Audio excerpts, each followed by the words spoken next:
Hello friends, welcome to my channel stocks and investment Tamil. இந்த வீடியோவில் premier energies IPO ரிவ்யூவை பார்த்துருவோம்.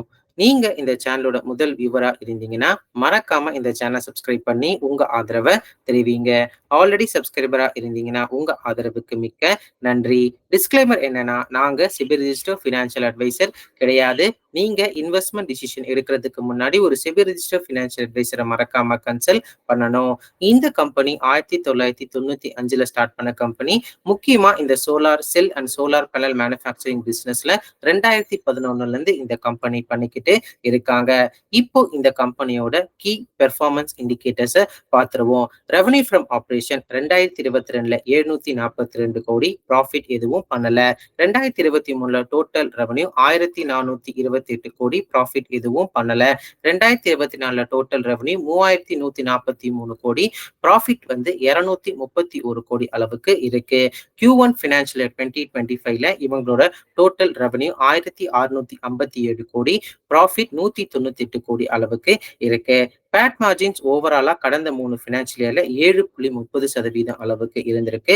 டெப்ட் to equity ratio 1.43 இருக்கு. Q1 financial 2025 data படி ROE ROCE percentage annualised பேசிஸ்ல 43.25% இருக்கு. Total order book 5778 கோடி அளவுக்கு இருக்கு. இந்த கம்பெனியோட லிஸ்டட் இயர் வெப்சால் எனர்ஜி சிஸ்டம், அந்த கம்பெனியோட EPS நெகட்டிவ்ல இருக்கு. ஸோ கரெக்டான வேல்யூவேஷன்ஸ் வந்து அந்த கம்பெனிக்கு கிடையாது. ஸோ நெகட்டிவ் EPS இருக்கிறதுனால பிரீமியர் எனர்ஜிஸும் வெப்சால் எனர்ஜிஸும் கம்பேர் பண்ண சொல்லும்போது பிரீமியர் எனர்ஜிஸோட ரெவன்யூ அண்ட் ப்ராஃபிட் அந்த கம்பெனியை பீட் பண்ற அளவுக்கு இருக்கு. இந்த கம்பெனியோட IPO date 27 to 29 August 2024. Issue price 427 ரூபாயிலிருந்து 450 ரூபாய் ஒரு ஷேர் சொல்லியிருக்காங்க. ஃப்ரெஷ் இஷ்யூ 1291 கோடி, ஆஃபர் ஃபார் சேல் 1539 கோடி, டோட்டல் IPO சைஸ் 2830 கோடி அளவுக்கு இருக்கு. லாட் சைஸ் 33 ஷேர், 14850 ரூபாய் நீங்க இன்வெஸ்ட் பண்ற மாதிரி இருக்கும். ஃபேஸ் வேல்யூ 1 ரூபாய் per share. Retail allocation 35%. Listing on NSE and BSE. இந்த கம்பெனியோட allotment 30th August 2024. Initiation of refund 2nd September 2024. Transfer of shares to demat account 2nd September 2024 இருக்கு. இப்போ இந்த கம்பெனியோட positive and negative, value investor, growth investor, அது மட்டும் இல்லாம இந்த short term long term investors என்ன மாதிரி விஷயங்களை வந்து கவனிக்கணும்னு சொல்லி நாம இப்ப பார்த்துருவோம். ஸோ இந்த கம்பெனியோட கிளைண்ட்ஸ் எல்லாம் யாரெல்லாம் இருக்காங்கன்னா NTPC, Tata power solar system, Panasonic life solution private limited, Shakti pumps எல்லாம் இருக்காங்க. 5000 கோடிக்கு மேல ஆர்டர் புக் இருக்கிற கம்பெனியா இருக்காங்க. ரீசெண்டா ஃபினான்ஷியல் 2024ல 14% அளவுக்கு ரெவன்யூ ஃப்ரம் எக்ஸ்போர்ட் இன்க்ரீஸ் ஆகிருக்கு. ரெவன்யூ ஃப்ரம் ஆபரேஷன் 100% CAGRல இன்க்ரீஸ் ஆகிருக்கு. IPO மணி எடுத்து எக்ஸ்பேன்ஷன் பிளான்ஸ் வந்து பிளான் பண்ணிருக்காங்க. அது இந்த கம்பெனிக்கு நல்லதா நான் பாக்குறேன். பிளஸ் யூஎஸ்லயும் இவங்க ஜாயிண்ட் வெஞ்சர் மூலியமா இந்த சோலார் மாடியூல்ஸ் தயாரிக்கிறதுக்கு லெட்டர் ஆஃப் இன்டென்ட் சைனும் பண்ணிருக்காங்க. கவர்மெண்ட் சப்சிடரிஸ், அதுக்கப்புறம் இம்போர்ட் டியூட்டிஸ் வந்து வெளிநாட்டுல இருந்து இம்போர்ட் பண்ற சில பொருட்களுக்கு இருக்கிறதுனால இந்த மாதிரி டொமஸ்டிக் மேனுஃபேக்சர்ஸ் பெனிஃபிட் ஆகிறதுக்கு வாய்ப்புகள் வந்திருக்கு. அது இந்த கம்பெனிக்கு பாசிட்டிவா இருக்கு. Second largest solar cell manufacturing கம்பெனியா இருக்காங்க. இந்த கம்பெனியோட நெகட்டிவ் என்ன பாக்குறேன்னா, ஜூன் 30, 2024 டேட்டா படி இவங்களோட ஒரே ஒரு சப்சிடரிஸ் தான் வந்து ஒரு ப்ராஃபிட்டபிள் பிசினஸ்ல இருக்காங்க. மற்ற எல்லா சப்சிடரிஸும் லாஸ் மேக்கிங் கம்பெனியா இருக்காங்க. டோட்டல் பாரோயிங்ஸ் 3 மடங்கு அளவுக்கு உயர்ந்து இவங்க total dept to equity ratio 1.43 அளவுக்கு இருக்கு. கேபிட்டல் இன்டென்சிவ் பிசினஸ்ல இந்த கம்பெனி இருக்காங்க. சைனா காம்படிஷனும் இந்த கம்பெனியை பாதிக்கப்படும். ஏன்னா சைனா வந்து ஆன்டி டம்பிங்ல இவங்க solar cell and solar panel மாடியூல்ஸை கம்மி விலை கொடுத்தாங்கன்னா இந்த மாதிரி டொமஸ்டிக் மேனுஃபேக்சர்ஸ் பாதிக்கப்பட வாய்ப்புகள் இருக்கு. கவர்மெண்டோட PLA ஸ்கீம் அறிவிப்புனால 15 கம்பெனிஸ் இதே மாதிரி சேம் பிசினஸ்ல வந்து இறங்கியிருக்காங்க. ஸோ காம்படிஷனும் இந்த கம்பெனிக்கு அதிகமாவே இருக்கு. ஸோ அடுத்த 4 வருஷத்துல Indian solar module consumption market வந்து இன்க்ரீஸ் ஆக போகுது. அதுல மாற்று கருத்தே இல்லை.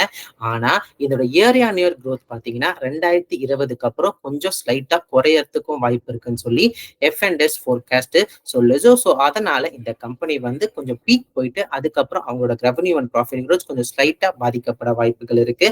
அதை நான் இங்க தெரிவிச்சுக்க விரும்புறேன். வேல்யூவேஷன்ஸ் வைஸ் பார்க்கும்போது 82 டைம்ஸ் earnings கேட்கறாங்க. 100 டைம்ஸ் இந்த கம்பெனியோட ரெவன்யூ growth வந்து இருக்கிறதுனால இந்த வேல்யூவேஷன்ஸ் அவங்க கொடுத்திருக்கலாம். பட் ஜஸ்டிஃபைபிளா அப்படின்னு கேட்கும்பொழுது எனக்கு கொஞ்சம் ஜஸ்டிஃபைபிளா தெரியல என்னோட மெட்ரிக்ஸை பொறுத்த வரைக்கும். Price to book value 30 times earnings கேட்கறாங்க. அதுவும் வந்து பாத்தீங்கன்னா எனக்கு கொஞ்சம் அட்வைசபிளா தெரியல. ஸோ கிரே மார்க்கெட் ப்ரீமியம் இப்போதைக்கு இந்த கம்பெனிக்கு 50% மேல தென்படுது. 200 ரூபாய்க்கு மேல லிஸ்டிங் கெயின்ஸ் ஒரு ஸ்டாக்குக்கு இருக்கு தென்படுது. ஸோ லிஸ்டிங் கெயின்ஸ் அப்ளை பண்றவங்க நான் என்ன சொல்ல விரும்புறேன்னா, ரீசெண்ட் டைம்ல மிஸ்டர் மார்க்கெட்டுக்கு பிடிச்ச பிசினஸ்ல இந்த கம்பெனி இருக்காங்க. கவர்மெண்ட் 1 கோடி வீடுகளுக்கு ரூஃப் டாப் சோலாரும் அறிவிச்சிருக்காங்க. ஸோ அதனால இந்த Waaree renewables, Websol energy, Sterling and Wilson அந்த மாதிரி கம்பெனிஸ் ரேலியான மாதிரி இந்த கம்பெனியும் வந்து ஒரு நல்ல ரிட்டர்ன்ஸ் லிஸ்டிங் டே அப்ப தந்து அதுக்கப்புறம் ரேலி ஆகிறதுக்கும் வாய்ப்புகள் இருக்கு. ஸோ லிஸ்டிங் கெயின்ஸ் அப்ளை பண்ணவங்களுக்கு இதை கொஞ்சம் ஞாபகத்துல வச்சுக்கோங்க. ஆனா சப்ஜெக்ட் டு மார்க்கெட் கண்டிஷன். மார்க்கெட்ல கொஞ்சம் நெகட்டிவ் நியூஸ் வந்தாலும் ஜிஎம்பி குறையும். ஜிஎம்பி குறையறதுனால இவங்களோட லிஸ்டிங் கெயின்ஸும் கொஞ்சம் பாதிக்கப்பட்டு அதுக்கப்புறம் ரேலியும் கொஞ்சம் பாதிக்கப்பட வாய்ப்புகள் வந்திருக்கு. அதையும் நீங்க மனசுல வச்சுக்கோங்க. Short term, long term value and growth investors consider பண்ண வேண்டிய விஷயங்கள் என்னன்னா, இவங்களோட பிசினஸ் ஆன சோலார் செல், சோலார் மேனுஃபேக்சர்ஸ் வந்து இப்போதைக்கு மிஸ்டர் மார்க்கெட்டுக்கு பிடிச்ச பிசினஸ். கவர்மெண்டோட பிஎல்ஐ ஸ்கீம்ஸும் இருக்கு. State government and central government PLI schemes இருக்கு. அது மட்டும் இல்லாம ரீசெண்ட் டைம்ல இவங்க ப்ராஃபிட்டும் நல்லபடியா பார்த்திருக்கு. அதுவும் Q1 financial 2025ல profit நல்லபடியாவே உயர்ந்திருக்கு.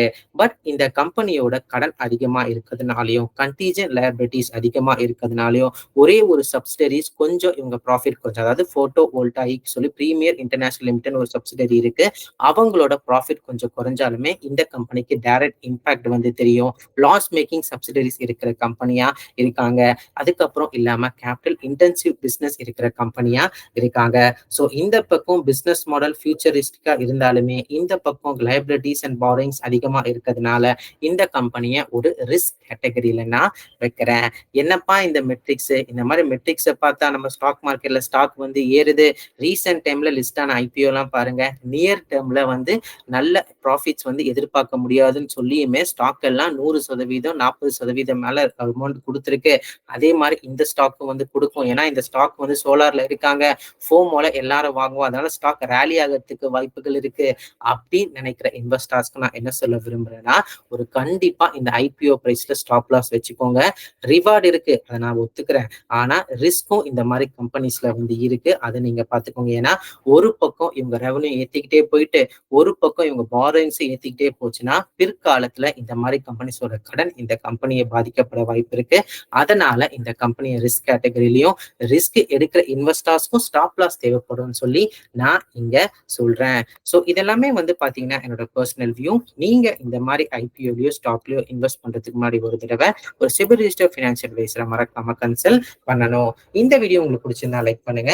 Regular video update bell ஐகானை கிளிக் பண்ணுங்க. மறக்காம stocks investment Tamil channel subscribe பண்ணுங்க. தேங்க்ஸ் ஃபார் வாட்சிங் ஸ்டாக்ஸ் இன்வெஸ்ட்மெண்ட் தமிழ் சேனல்.